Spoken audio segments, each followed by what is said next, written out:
Hello, everyone. Welcome. The program you're about to see is supported by the Florida Humanities, the state affiliate of the National Endowment for the Humanities.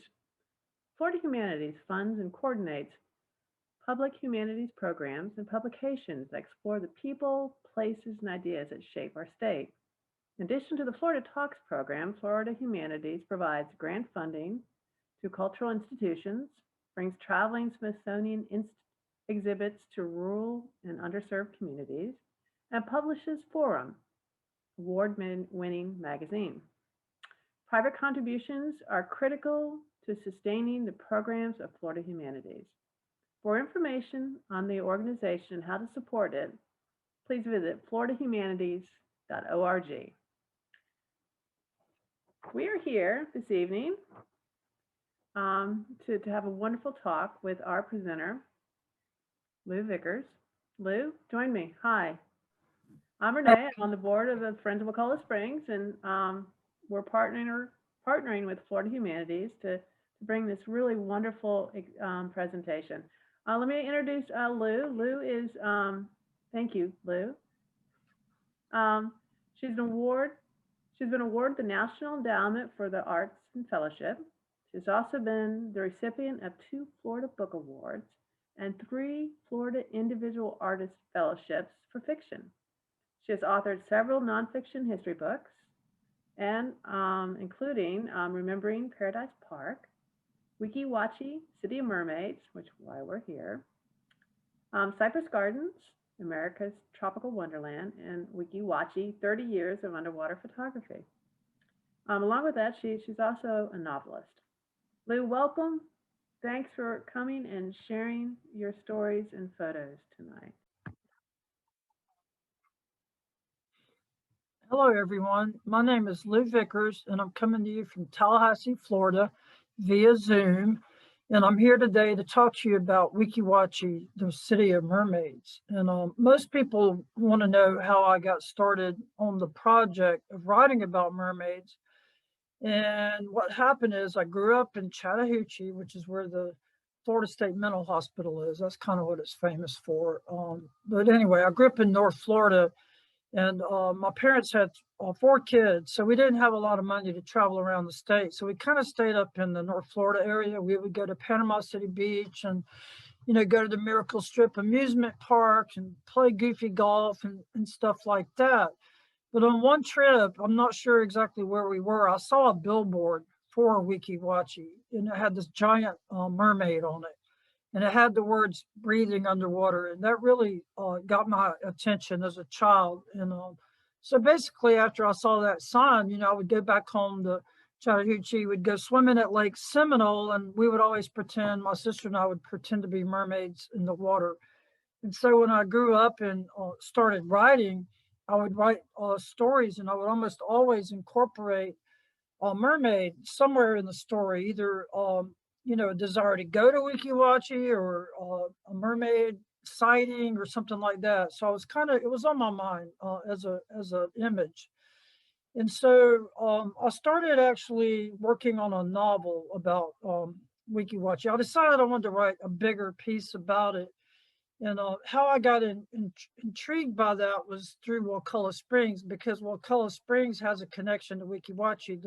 One of the managers of Wakulla Springs was Newton Perry, and he's the man that founded Weeki Wachee. And it was kind of a combination of 2 things. One, I found out that Newton Perry was the manager at Wakulla Springs, but I also had read a little article about a woman who took a boat out over the spring in the 1800s, like 1850 or so, and she had seen the mastodon bones down on the ledge down there.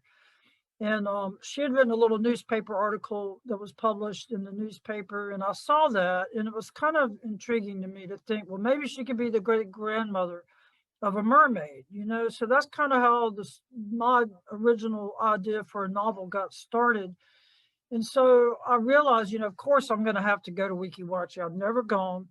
And this photograph, the first photograph I'm showing you is from maybe the first or second time I went. The very first time I went to Weeki Wachee, a group of older mermaids were performing, and they called themselves the Tales of yesteryear. And they were former mermaids who had come back to do a reunion show at one of their reunions. And the crowd really fell in love with them. And so they started performing once a month. And so the very first time I went, I met Mary and Ed. And this is Mary Darlington Fletcher, and this is her brother Ed. And he was also known as Ed the Great. And he was also a merman. He worked at Weeki Wachee too, performing. And so Mary and Ed really took me in and introduced me to all the other mermaids.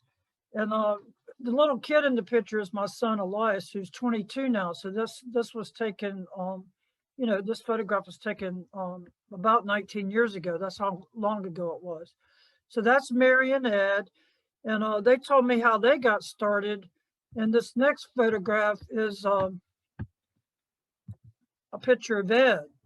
This is Ed when he was at a reunion show wearing a mermaid tail. He was a big jokester, and everybody loved him. And that's Ed at one of the reunion shows. And this next photograph is Mary at a very early show, and she told me the story about how she became a mermaid, and it was kind of funny because she and Ed had gone up to Weeki Wachee to swim, because at the time Weeki Wachee was not developed. It was just a spring out there. And so she had arrived up there with some of her friends to go swimming, and it was roped off, with a do not enter sign. And she said she went and found the person who had put up the rope, and it was Newton Perry. And she asked him, "Hey, what's going on? This is our spring. We're here to go swimming." And he goes, "Well, I'm going to put a theater in the spring, and you can come back next weekend if you want to and audition for the part of a mermaid," because he wanted to have mermaids in the spring. And so she told me that she took the bait, and she came back the following weekend, and he said, "I just need you to swim across the spring and back. And if you can do it without drowning, you're a mermaid." And so that's what she did. And she started swimming there when she was about 15. And in this photograph, you can see the very first theater with the crowds looking in, and she's feeding the fish. And that was one of the hallmarks of the show back then, was the fish feeding. Now, this next photograph is Newton Perry. And this photograph was made, I think, in 1924 at Silver Springs. Newton Perry came to Florida probably around 1922 with his family, and they lived near Silver Springs. And so what he did is he walked over to Silver Springs and was swimming over there. And he was such a good swimmer that the manager at Silver Springs asked him to become a lifeguard there and also to teach people to swim. But Newton Perry was really, he really fell in love with the transparency of the water. And he started visualizing, things that could be done underwater that, you could do on land, you could also do underwater. And so he pretty soon started, creating little scenes underwater. And this was an early photograph of one of his sisters at the spring. I'm not sure if he made the photograph, but he probably set the scene up. That's his sister feeding fish. And of course, this was later going to become a thing at Weeki Wachee. Newton Perry wasn't any different really than any other visitor that came to Florida and went to the springs. Everyone from the Native Americans to from the conquistadors, were entranced by the water and how clear it was. And the springs are pretty amazing. If you've never seen one, you need to go check them out. They're pretty amazing natural attractions. This photo is also a photograph of Newton Perry's wife, and I think his sister-in-law. I'm not sure who the other person is. And again, you see the photograph of the fish. And one of the reasons that they liked having the fish in the pictures is because the water was so clear that sometimes people wouldn't believe they were really underwater. They would think they were just staging these photos on land and then saying they were underwater. So the fish were kind of important. So that's a very early photograph that's made at Silver Springs. And this is a photograph of this fellow here with the blonde hair. That's Newt Perry. And this guy here chasing the turtles is Johnny Weissmuller. And Johnny Weissmuller and Newton Perry were really good friends. This was in the 20s too, maybe early 30s. They were really good friends. And so they were making a newsreel. Back then, the film companies, because of Newton Perry's work with making little films out there, the newsreel companies were attracted to Silver Springs to make little underwater films that they would then show in theaters, before the movies. And so one thing led to another, and Johnny Weissmuller went on to become Tarzan. And of course, they made a lot of Tarzan movies at Silver Springs because of its natural, the environment down there looked kind of jungle-like. And also they had the underwater scenes that they would film down there. So there's Newton Perry with Johnny Weissmuller at Silver Springs. And this is another photo of Newton Perry doing some of his underwater shenanigans. You know, he was always doing crazy stunts underwater. This is a postcard from Silver Springs. This is, I think, is like a still from one of the films they made down there. One of the newsreels they made, they set up this whole underwater cafe scene with dances and everything underwater. This is another postcard from Silver Springs. So, you know, you can see the beginnings of Weeki Wachee here. These are probably in the 30s. And this is a short film that was made at Silver Springs. And Newton Perry is Mussorgsky in this film. And you can check this out. Let me make sure the sound's on. Okay, here we go.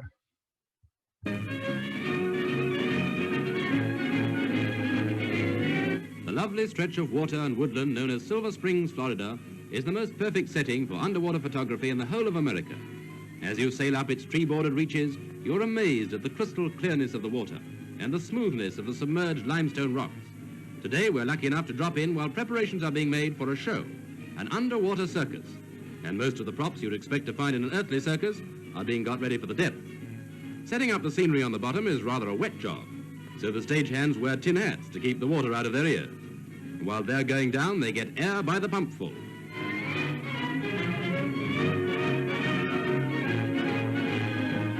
Every bit of scenery has to be weighted to make it stay put, and even the hot dogs will be heavy on the chest. Underwater acting is just one damp thing after another. In a maze of stakes and guy ropes, the circus is taking shape.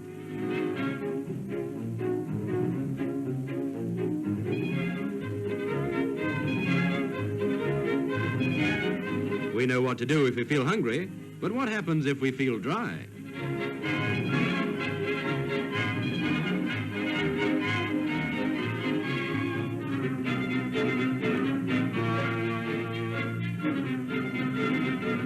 For our underwater pictures, we've brought our little submarine camera.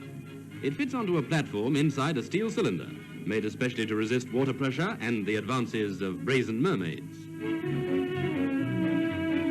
Just as the props are weighted, so must the performers be. The anklets are just heavy enough to do what their parents found extremely difficult, keep them under.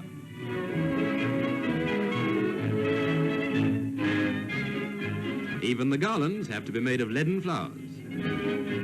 Well, now we're all set and the camera's fixed, so let her go, George.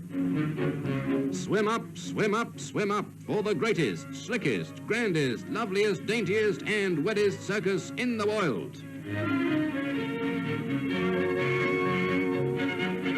Mussorgsky, famous strongman, can raise anything except a couple of pounds in a hurry. Wonder if he's got any cigarette pictures. The hula hula, and her mother told her never to sit on wet grass. He's so strong he can break a promise with his little finger. And now for the most sensational, most stupendous, most ridiculous tight wire act in the universe, or thereabouts. Sit back and gasp at the amazing skill of these daredevil sprites. Did we say tight wire? That's not the only thing that's tight.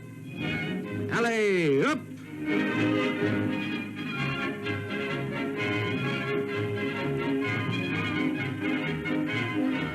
La belle Maggie Smith. She started by walking on air and then on thin ice. But now she's as used to a wire as a telegraph boy.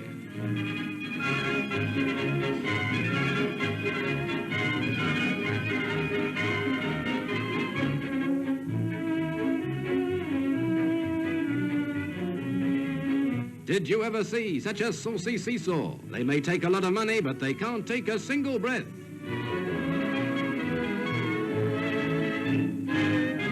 Gee, that's a good idea. These hot dogs are made from water spaniels. And they say the hot dog man sunk all his capital in floating his business. My, my.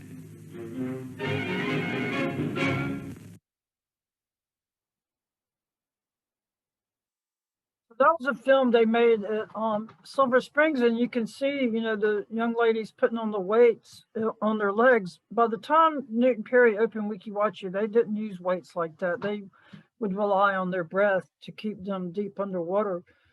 But anyway, so here, this photograph is also made at Silver Springs, and the woman in the background there is Ginger Stanley, and she's a woman that Newt Perry had a long connection with. She did become a mermaid at Weeki Wachee. That's how she got started, and then she went back to Silver Springs, and she worked with Newt Perry on several projects, as we'll see in a minute. There she is, and the man in the background here is a famous photographer, that is Bruce Moser, and he made a bunch of underwater photographs at Silver Springs, and was really famous. He worked there for about 50 years. He was kind of an amazing person. So there's Newton Perry with one of the hula dancers underwater at Silver Springs.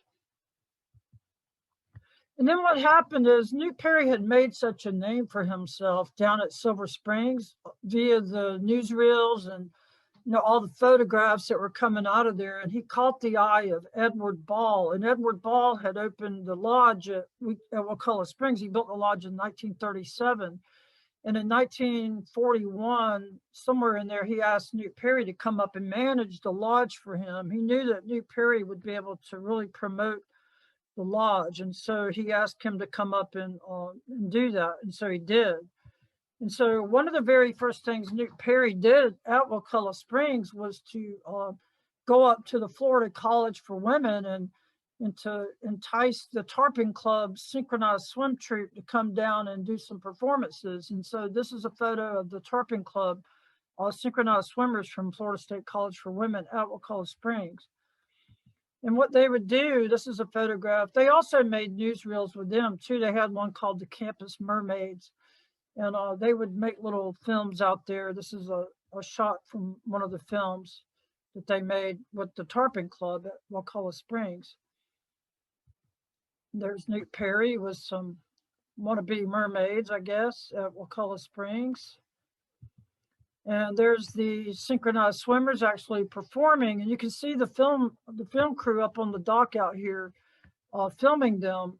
So another thing that Newton Perry did is he, here's the hole in water that they used to film everything with. But another thing he did is he also went up to Leon High School and worked with a group of teenagers. He would go up to Leon High on the weekends with a truck and pick up a bunch of teenagers and bring them down to Wakulla Springs, and he would train them how to hold their breath and how to perform underwater. And they were also in some newsreels.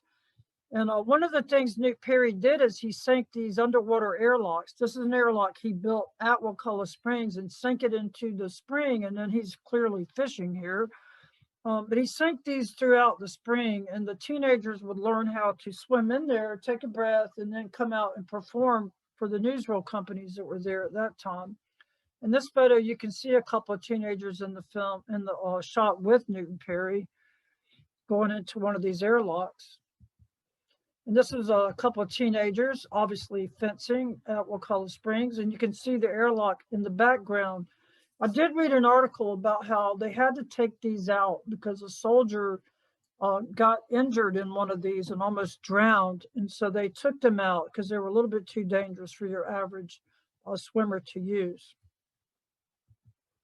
And this is a photograph of an alligator boat that I guess Newt Perry had constructed out there. And the house that he's standing on, my friend Nancy Trouble-Benda was one of those teenagers that came from Leon. And Nancy Trouble-Benda was one of the very first mermaids. And she told me, you know, as a teenager, you know, she met Newt Perry and she would go down there and do all these stunts with them. And she said he built this house. It's a little glass house. I don't know if it's really glass, but it was a house that was constructed so that they could swim up in it and warm up because they would get really cold while they were performing at Wakulla Springs, and they would climb into this glass house and warm up and then go back into the spring for more show, you know, for some more filming. And this is a still from one of the short films they made. They had an underwater picnic, and I was interviewing DeLee Perry, and she's Newton Perry's daughter, and she told me that what they would do, you see they have a coffee pot in this picture. She said they would do things like put BBs in the coffee pot, and from a distance, you know, when you're pouring it, it looks like coffee from a distance. And so everybody looks really calm and collected underwater.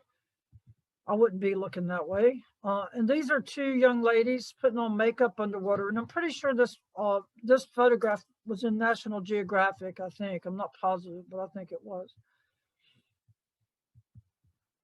And this is a couple of beauty queens that came to Wakulla Springs for an underwater beauty contest. And Newton Perry had a newsreel that was an underwater beauty contest at Wakulla Springs. Okay, so that's going to be the next thing we're going to see here.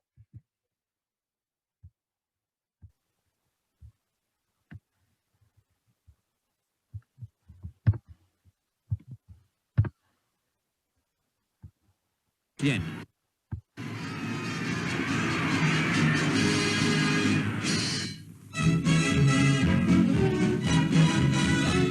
Florida, in case you didn't know it, has long been famous for mermaids, and the latest news of them comes from a place called Wakulla Springs, where they recently held an underwater mermaid beauty contest.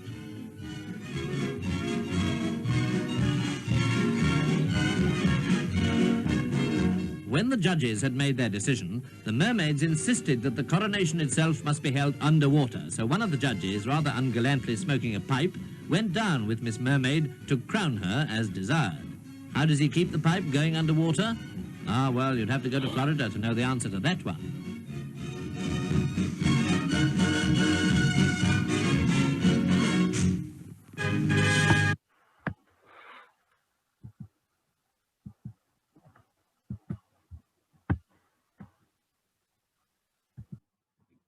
Okay, I did that without messing it up. I'm impressed. My friend Nancy Tribble was actually in that little film, and she was one of those beauty contestants. She said it was kind of fun to do that. It was kind of ridiculous.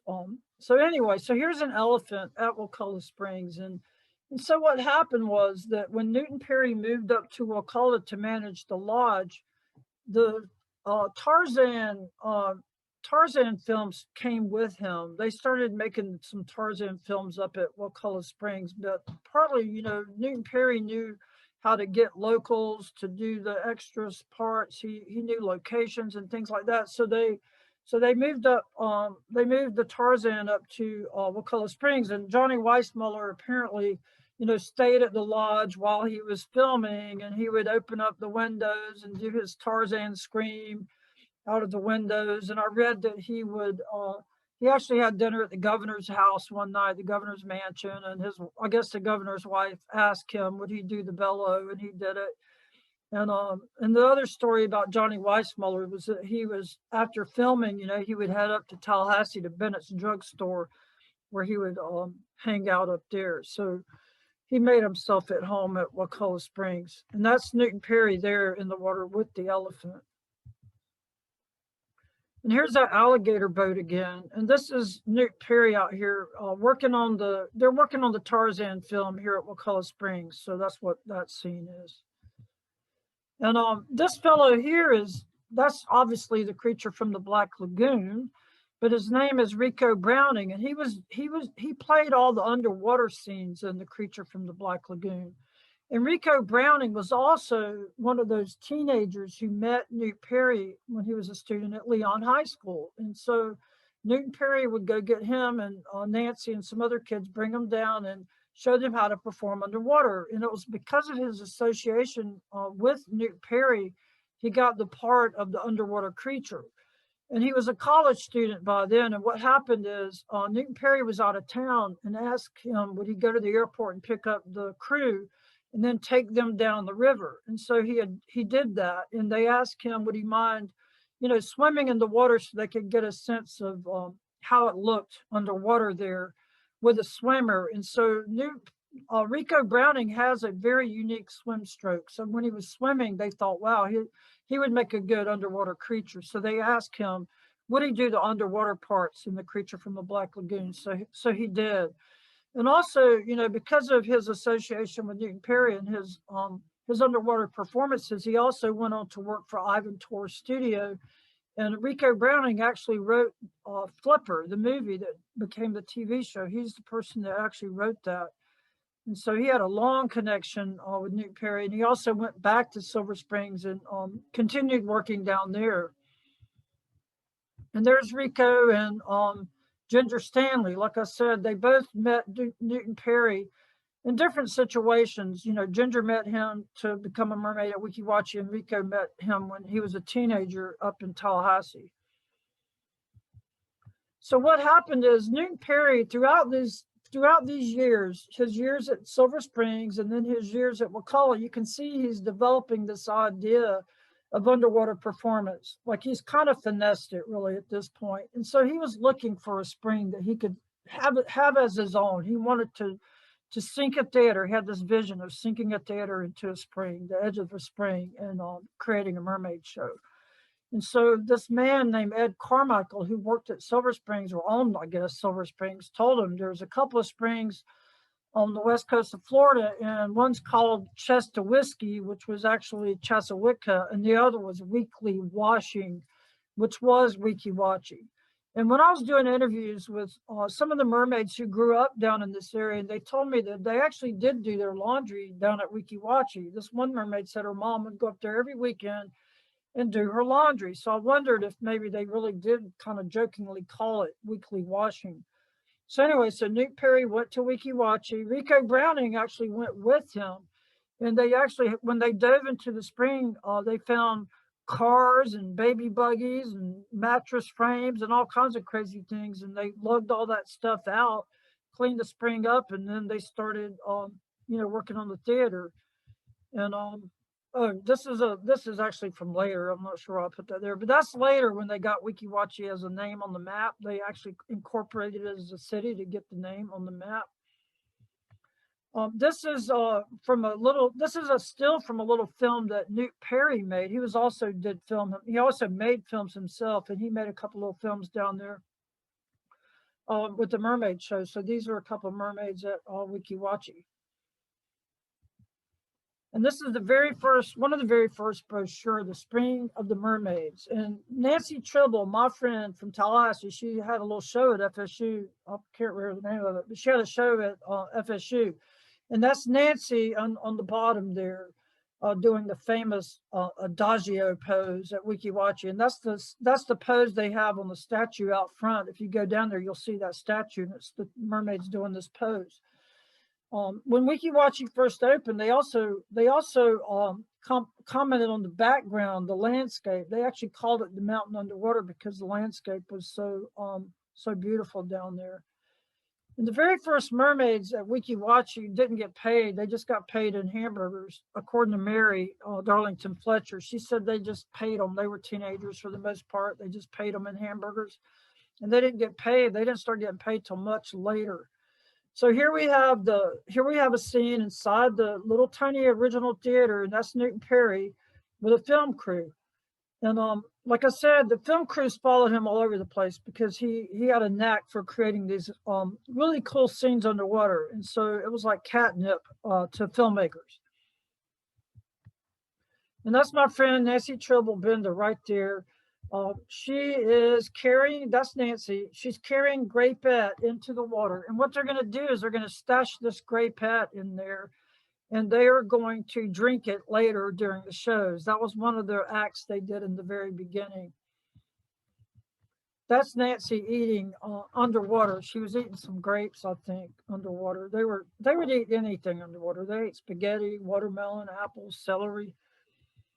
And this is one of the very first springs that this is one of the very first postcards that was made at Weeki Wachee. And you can see the theater in the background. And this group of young ladies here were also known as the Aquabelles. And the Aquabelles were actually a synchronized swim troupe from St. Petersburg. And they came over, and they would also do some synchronized swimming, but they also performed underwater at Weeki Wachee. So they were mermaids at Weeki Wachee, and I got to interview a couple of these young ladies. And this was another one of the very early postcards. And my friend Diane Wyatt is right here. She's in this picture, Diane McDonald. She was one of the mermaids, one of the early mermaids at Weeki Wachee. And this is a photo of her underwater with one of the early mermen. They did have mermen. Of course, the mermen didn't get much attention. And you'll also notice that there are no mermaid tails. Okay, in the very beginning, they didn't have the kind of material they would need to actually create a tail. So they didn't wear tails. They performed underwater. They would do underwater ballet.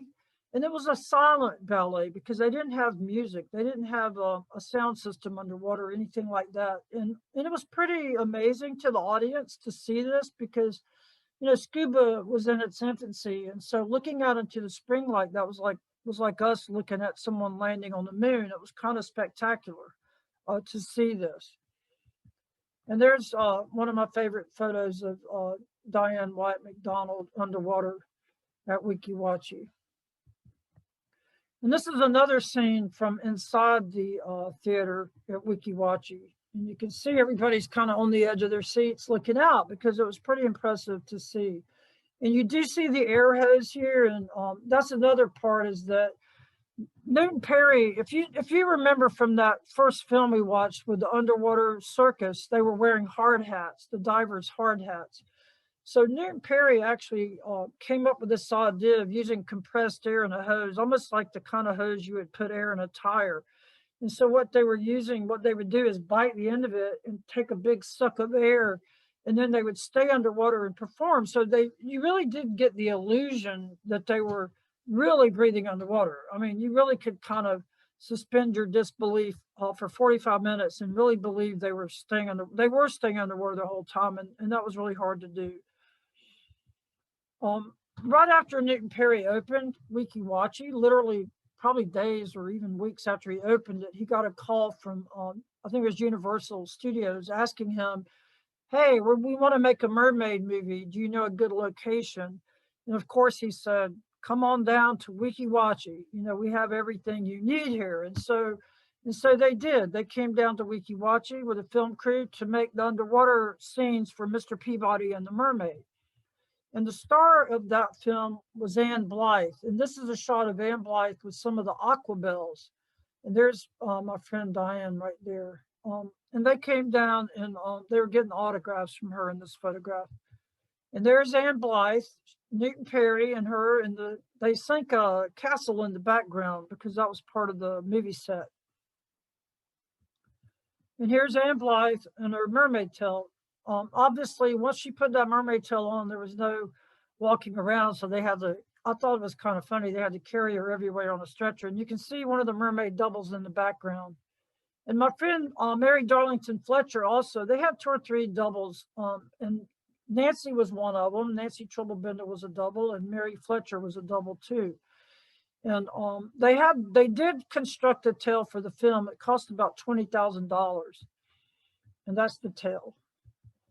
And this is Nancy over at Tampa. They asked Newton Perry to take a water tank over there for the premiere and to promote the film, and so they did. And Nancy would get inside this tank and smoke cigarettes, which was a piece of chalk and a swallow of milk, and she would eat and kind of entrance the visitors there. And you can see her in the tank here. She said it was a lot of fun to do that.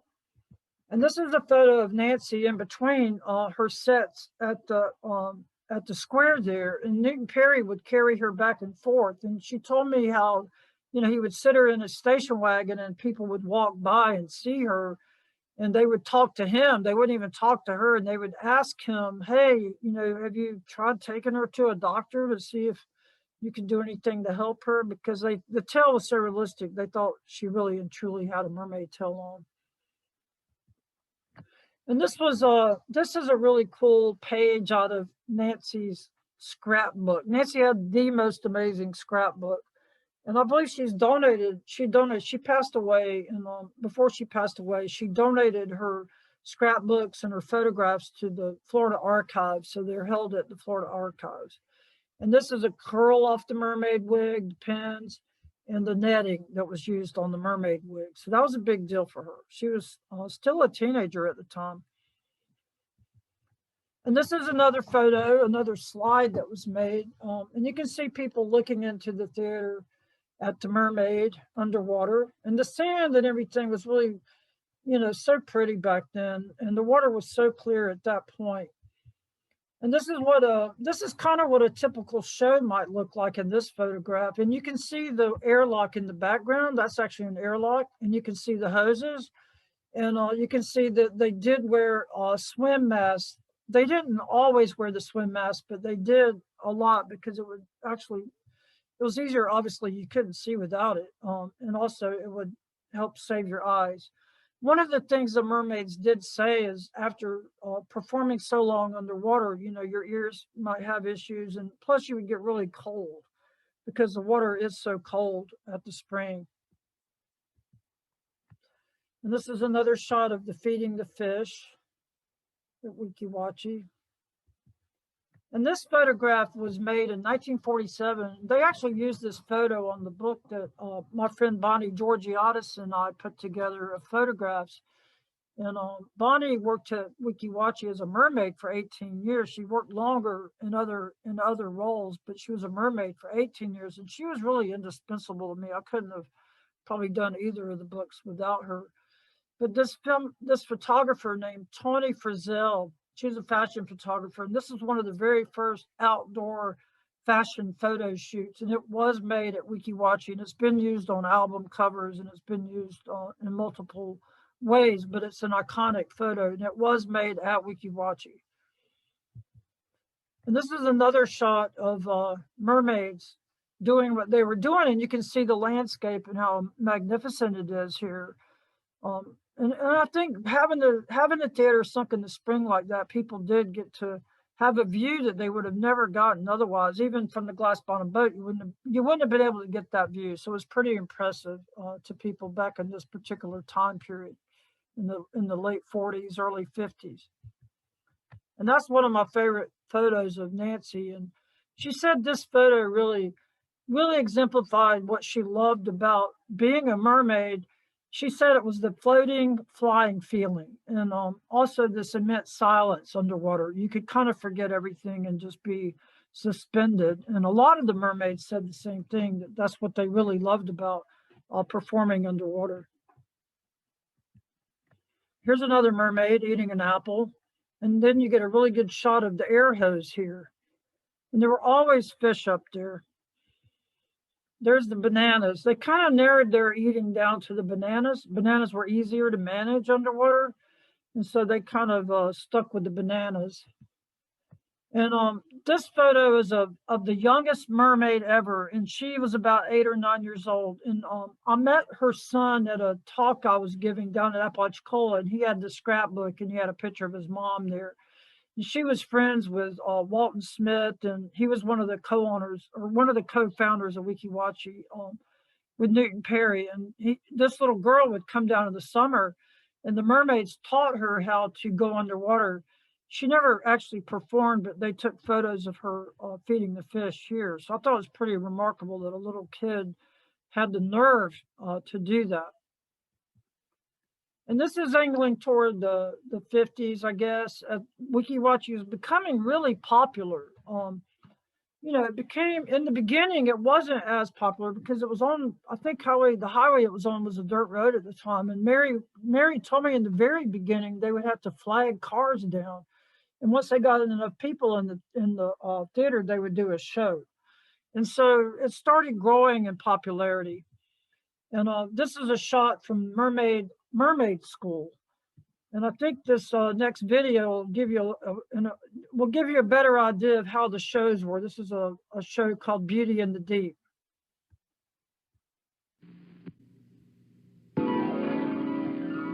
Beauty in the Deep, the fascinating beauty of the underwater world, where we explore the mystery of ancient fable.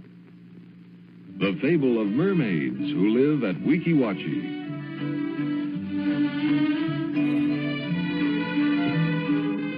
Two of the stars in this world's greatest underwater spectacle swim out to perform graceful acrobatic routines in the crystal clear water, set against the background of Florida's underwater Grand Canyon. Weeki Wachee is the largest single spring in Florida, pouring forth 168 million gallons of water daily, and always at a temperature of 74 degrees. In this magnificent setting, the world's most highly skilled underwater artists entertain daily in a performance of beauty and daring. Viewed from the new $1 million underwater theater in year-round air-conditioned comfort. The great conch shell at the canyon's rim is actually an airlock where mermaids await their cue, breathing air until they emerge to perform their excitingly beautiful routines.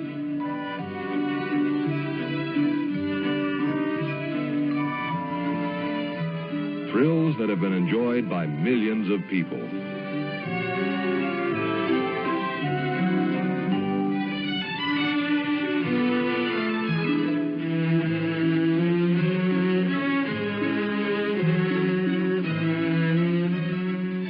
Underwater, the body is weightless because of the greater density of water over air. And these two charmers demonstrate their skill by going up or down without apparent movement, simply by controlling the body's air content.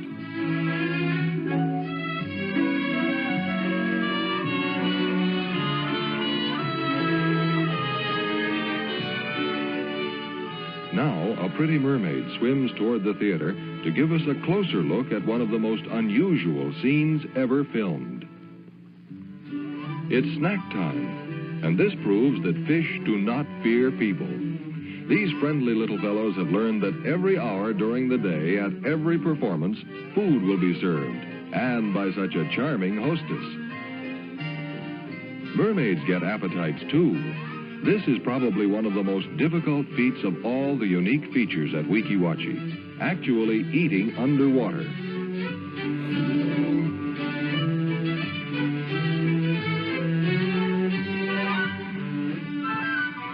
Drinking underwater too?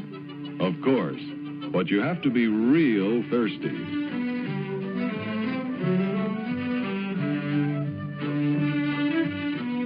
How was it?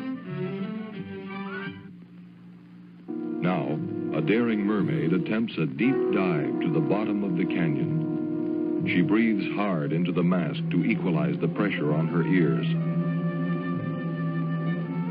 She begins her dive. Down into the depths, 117 feet below the surface, equal to the height of a 10-story building. Inhaling the life-giving air from the hose, and then forcing air into the mask to balance the increasing pressure on her ears.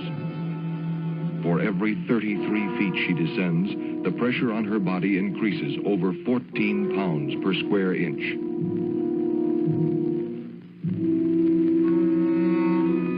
She fights the tremendous current surging up from the spring, over 116,000 gallons a minute. It's a battle every foot of the way.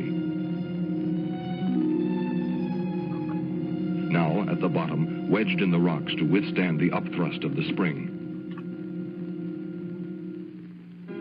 Then, soaring up, riding the swift currents to the surface. Pausing in graceful underwater acrobatics, taking time to adjust gradually to the lessening pressure as she approaches the top. Floating in the luminous beauty of water and sky. One of the wondrous beauties of nature combined with skill and daring. Truly beauty in the deep at Weeki Wachee on Florida's Sun Coast. This photo shows mermaids cutting up, and the film actually has some scenes that reminded me of some of the stories the mermaids told me about tricks they played on the audience. And one mermaid told me that she did the deep dive and that she wore 2 swimsuits that day when she did the deep dive, and it was a deep dive, and it was really hard to do. You get an understanding of how what amazing athletes these women were to be able to do that. And so this one mermaid said that she swam down and she took off one of the swimsuits and sent it back up on the, sent it back up through the water so the audience would, think she was going to come up naked. Of course she didn't, because she had on another swimsuit. And then one mermaid told me that she went down and she was trying to stay as long as she could, and she stayed down there for a very long time, to the point where the audience got really panicked, and the manager, it was the person who was running the show, called her in after and chewed her out for it. But this is again, this is Ginger Stanley, you know, who, like I said, will go into a career in film, and these are just some mermaids having a great time down there. Weeki Wachee, and this is an up close photo of the one of the airlocks they sink into the spring, and they would use this airlock. They would cover it with a shell like they did in the film, and later it became a spaceship. You know, they would use it during the shows. And so in 1959, American Broadcasting Company bought Weeki Wachee, also bought Silver Springs, and they built the $1 Million Theater, and it had this beautiful, as you can see, this beautiful clamshell roof. And so that's when things really took off. You know, they were having, like, at this point, they had like 25 mermaids on staff. They did 8 or 9 shows a day. They would have lines of people out the door to come in and see the mermaid shows. So it was a big deal. And this is when they started doing like really elaborate shows with props, and they had music by now because they had the speakers in the spring. And so they were able to choreograph to music and dance and do all kinds of things at this point. They were, and also that you can see they're wearing tails here. And you know, by this point, the spandex and materials like that had been invented, so they could create tails that were actually usable underwater, that you wouldn't drown, you know, you wouldn't drown wearing. And this is a photo from inside the spring. And what they did is they recently, maybe not too recently, but recently they went in and they refurbished this theater. It had been, they had actually done some stuff to it in the 70s. Like they had covered the clamshell roof. They had covered the tile that was on the very front. And when they refurbished it, they took all that carpet off the wall there, and they uncovered this really beautiful tile. And then they took the wood off the roof as well. So they restored it back to its original state. And so these are some mermaids on the roof here at Weeki Wachee. And these are some mermaids. At one point, they actually canned some of the water and were selling it. And I love this photo of these mermaids. And they also, this lady, her name is Loretta Jefferson, I think. She was actually a choreographer with one of the circuses, and they got her to come over and choreograph shows with the mermaids. And as you can see now, you know, she could actually talk to them now through the speakers, so she could give them directions. And that's just a shot of them working on the show. And this is my friend Bonnie Georgiadis, who's like the queen of the mermaids. And she's in this porthole here, and basically in the new theater that they built, ABC wanted the mermaids to really like appear in the spring. Prior to that, they would jump off the roof of the old theater, or they would swim in from across. And ABC really wanted the illusion that they just kind of sprang out into the spring, and so they had this big tube there in the back of the theater. And so the mermaids would climb down into this tube and then swim out. It was pretty long, little jaunt there, and it could be really scary. Some of the mermaids told me that their hair would get hung up on the light fixtures, or sometimes these giant catfish would come up inside the tube. And so it's kind of a really scary thing to do, to get out into the spring to do the show. So they had to have a lot of nerve to do these things. And this is a photo of the same airlock, that same dome airlock, but they put a big conch shell over it. And the mermaids would swim in there. They used the hoses, but sometimes in between acts, they would simply swim into the airlock and kind of hang out in there. And then they would come back into the spring to do the rest of the show. And this is Bonnie on one of the big props that they made. It was a motor-propelled dolphin. And this is one of the shows they did. I think this was Alice in Wonderland. And they also had photographers on staff. They had a couple of photographers on staff. And what they would do is, if it was any kind of like week, like barbershop week, or camera week or whatever, they would stage a photo and send it out to the newspapers, because newspapers back then would love to have little photos to put in their pages to attract interest. And also Weeki Wachee was, clearly advertising itself through these photos too. This is one with a giant camera. And there's Bonnie playing baseball underwater. They also had scenes where they were playing football. They did pretty much everything underwater in the spring. There's Bonnie at a little cafe feeding the fish.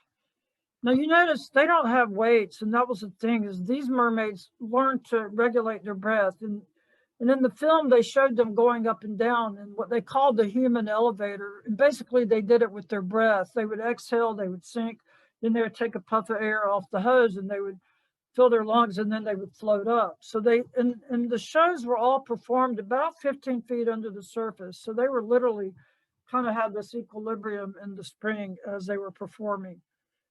It's pretty impressive if you've ever tried to do it. It's hard to do. And this is me and my youngest son. He's 22 now, but we tried to look good underwater. And it was very hard to look good underwater. And I can't imagine doing it for 45 minutes, looking good with your eyes wide open like you're on land. But the mermaids all learned how to relax underwater and to look beautiful while doing it. We never quite got there. And this is a postcard from Alice in Wonderland. You can see they had really elaborate props, to do these shows at that point. And this is again another shot from Alice in Wonderland, the rabbit. And this was Mermaids. This was a show called Mermaids on the Moon. And this is Holly and Dolly. They were twins, and they actually owned a sports bar in Castleberry, which is where I interviewed them for the book. And they had really amazing stories. And this is another photo from the heyday. And this was Snow White and the Seven Dwarfs out there at the spring.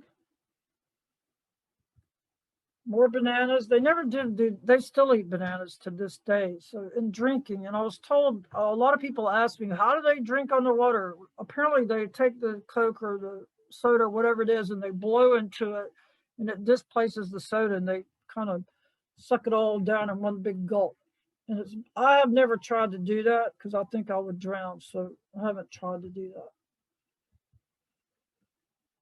So this is just the crew. They had a huge crew. They had over the years probably 1,800 different women to be mermaids at different times. Some girls would actually arrive at Weeki Wachee not even knowing how to swim, but wanting to become mermaids. And a lot of them saw the pictures in the paper. They heard about it, and they would come to Weeki Wachee wanting to, to learn how to perform there. And Elvis Presley was one of the famous people that came to Weeki Wachee. And Crystal River is near Weeki Wachee, and he came to film Follow That Dream. And while he was there, he decided to make a outing to Weeki Wachee. And he came, and they had the Weeki Wachee Underwater Presley fan club in the spring there with a cutout of Elvis. And this next shot is Elvis in the theater at Weeki Wachee. And of course, girls from all over the South came to Weeki Wachee, and I was told they trampled all the flowers. And so by the time I got to Weeki Wachee, I got there probably 20-something years ago. It had already been suffering because of Disney World. Disney World came and was built in 1970, somewhere in there. And Disney World quickly grew to the point where it would suck up all the tourists. Okay, originally when Disney World first opened, it was kind of a boom for some of their local attractions like Cypress Gardens, Weeki Wachee, Silver Springs. Because in the beginning, Disney would only let so many people in per day. And then when they had overflow, all those overflow people would go to these other attractions. So in the very beginning, it was actually good for everyone. But then Disney kept building more and more worlds and more attractions. And their goal, I think, was to get, to take the tourists and keep them there for their entire week vacation. And so that was a problem, not just for Weeki Wachee, but every other small attraction throughout the state. And so attendance fell off, and then ABC sold Weeki Wachee. The company that came in wasn't very good at running it, and it got sold several times. And at one point it almost closed. Some of the outbuildings were messed up, and they launched the Save Our Tails campaign. And in the end, it was the state of Florida. I think in 2008, the state of Florida took over Weeki Wachee, and Weeki Wachee is now a state park. And they still have the mermaid shows, and so it's a state park now, and so you can go there. It's closed. I mean, they're not doing the shows right now because of the virus, but I think you can rent kayaks and go down the river, which is still beautiful. That river is very pretty. And these are some of the mermaids I met when I came down, the very first time. These are the former mermaids, and people were really in love with these mermaids because it's kind of enchanting to see these older women out there performing, and so people just fell in love with them, and they still do their shows, or I guess they will continue doing them once the theater opens again. And this is one of the shots with the manatees, and I noticed when I was there more manatees coming up into the spring, and the mermaids will swim with the manatees. The only time the mermaids will stop a show is if there's lightning or if an alligator comes in the spring. So they have had to stop shows occasionally because of alligators or because of lightning. And this is what Weeki Wachee's website looks now with the state of Florida. And you can see they have very elaborate tails, and I'm pretty sure these tails were made by Eric Ducharne. And Eric Ducharne is a young man. He was a little kid at Weeki Wachee. He fell in love with the mermaids. And he started making tails when he was like 14 years old or something. And now he's got this huge business, this huge following. He's known as the Mer Tailor. And he makes makes tails for movies and famous, people like Lady Gaga and stuff like that. So these are probably his tails. Are very elaborate and very beautiful. And this is a photograph of some of those tails that they have at Weeki Wachee. Now, this last shot is Bonnie, and she's doing what she called spring cleaning. And I just wanted to mention that because the springs are nowhere near as clear as they used to be. And part of that is because of the runoff from fertilizers at golf courses nearby, or just people fertilizing their lawns and stuff. And that water it runs off, and then it gets into the aquifer, and then it gets into the springs. And we've seen that at Wakulla. Wakulla stopped running the glass bottom boats because of the algae in the water, and you can't see all the way down like you used to. When visitors first came to Florida and came to these springs, they would write about how clear the water was. You could drop a dime and watch it go down 150 feet and still see it. And that's changed a lot because of the runoff in the spring and stuff. So, I want to encourage everyone to be conscious of what they put into the water.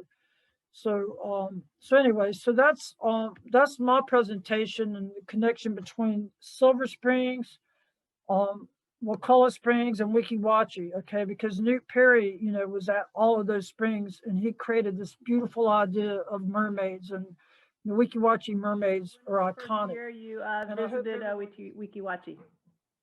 I visited Weeki Wachee in probably 2000. My son was 3 in that picture, so it was right around. He's 22 now, so he was born. Let's see, probably like 2000, somewhere in there, like 1999, something like that. Let's see. 22 now. Let's see. I have a couple of questions asking about was lead an issue with the folks that were wearing the lead weights? No, that was never an issue. Mm-hmm. What was an issue was being underwater for so long, and the water would affect their ears. Ah. It would cause them to have ear issues and such like that. And also being cold all the time, because you actually would develop almost hypothermia. If you're in the water for that long, like 45 minutes in that kind of cold water, your temperature drops, and so that's a real concern. Yeah. Someone, let's see. We're asking, have you participated in a mermaid camp? No, but they do have them, and I did actually swim with the mermaids. after hours, okay? I was down there doing interviews and we went into the spring after hours. We actually got in a little trouble for that, but it was well worth it to do. So I got to swim where they swam, and they do have mermaid camps so that you can you can do that. So I apologize. I didn't realize the video was it was showing on my end, which is really That's weird. okay. Yeah. Let's see, was your friend Nancy the one who had the TV show on WFSU? Yeah, she did. She was the one that had the TV show. That's what she ended up doing. Having the TV show at FSU. What do you think the future of Weeki Wachee is under state management? Oh, the future's bright because they have someone that can fund it, and like I said, they refurbished the theater and everything, and so I mean it was almost about to close. Everything was in disarray at the point. The buildings were in danger of collapsing, things like that. Some of the buildings, and then they repaired the theater, which had issues. So they repaired that and were able to, revitalize it. So that's what they did there. I have a lot of thank yous, Lou. People are thanking you for the wonderful presentation, and so don't worry about the glitches. A lot of thank yous. Someone would like to know: are there alligators in the spring? There are alligators in the spring. And the thing about the alligators is that's the only alligators and lightning are the only two reasons they will get out of the water. Oh. So I was there when a lightning storm came up and the mermaids had to stop, and they came into the theater, and Ed was there at that point, and he told stories for 2 hours while we waited for the storm to pass, and then they got back in the water. So it's pretty cool. A question here from Carol: have there been any mermaids from people of colored communities? And the second question is there still manatees in the neighborhood, and do they still swim into the theater? Yes, the so the people of color thing, I don't, unless they've hired recently a black mermaid, they haven't had a person of color. I think they had a Native American woman at one point that was swimming. I know that more African Americans are being mermaids now. You have to understand, especially in that period, for African Americans to swim, everything was segregated. So I'm sure that had a lot to do with the fact of learning how to swim and then being able to perform like that. So segregation played a huge role. Besides the fact that the place was segregated, it was difficult for African Americans to go anywhere to swim, even to learn how to swim. So that was a factor in that too, besides the basic idea of segregation. All right. And what was the other part of that question? I'm sorry. The manatees, did they go in the theater? Yeah, the manatees do come up. Manatees, I think their systems are a little out of whack, because normally they wouldn't come up until unless the water was warmer. Of course, water never does get warm. They would used to only come up at certain times of year, but now they come up almost all the time. So they're almost always there. How long did it take for someone to learn to be a mermaid till they got to actually perform? Do you know how many hours? Beginning, like Mary said, she just swam across the spring and back, but of course things have changed a lot. And Newt Perry trained them how to perform underwater. But later they had to be scuba certified to do it. They had an incident where some mermaids swam into an airlock that had bad air and it wasn't being used, but they didn't know that, and they almost drowned as a result of it. What about mermen? There were mermen. Ed was a merman, and then there were several other men that performed down there. Of course, they didn't get the attention, but they did perform in some of the early shows. And then also you had the mermen performing in the shows, like being the Prince and the Little Mermaid. And then you had Eric Ducharme, who's known as the Mertailor. And Eric Ducharme was fascinated with mermaids when he was a kid. And so he ended up swimming there, but he also has a business making the tails. And I think he makes the tails now. He makes tails for like movie stars and stuff. They're very fancy. A lot of more thank yous, Lou. And then there's a question about the current water quality and clarity of that area for Weeki Wachee. Yeah, I'm not sure. I know that they have been trying to clean it up, but it's hard to do when you have an area full of golf courses and stuff like that where they're fertilizing everything. That makes an issue down there. And the water, when I went the very first time, the bottom was covered in what the mermaids called scrunch. That was the name they had for it. And so, yeah, and so it was not as clear. I mean, the water was still, you can still see through it, but it wasn't like it was in the very beginning when it was crystal clear, like super crystal clear. And are the airlocks still in the springs? Those airlocks are at Weeki Wachee, but not at Wakulla Springs. They took Yeah. those out. Okay. All right. Well, folks, there's still questions coming in, but we've actually reached the end of our time. And I want to thank you, Lou, for a wonderful I'm presentation. sorry about the screw up. Hey, I learned a lot about mer people in Florida that I didn't know. Okay. Did y'all at least see the photos that I was It did. showing? Actually, things went better than you think. I think everything's always heightened when you're the one at the controls. I also want to let folks know that Midtown Readers is partnered with the Friends to make sure that these books are available. So do consider shopping local and go pick up Lou's book at Midtown Readers, please. And let's see. I also want to invite you all to our March presentation, which will be with Julie Hauserman and the man who swam inside the planet. That is a very I'm excited about this one too. And she will tell the story of Wes Skiles, a Florida man and natural geographic explorer who became one of the top photographers in the world while working in a place that no natural light can reach, our planet's aquifers. Once again, hey, consider joining the Friends.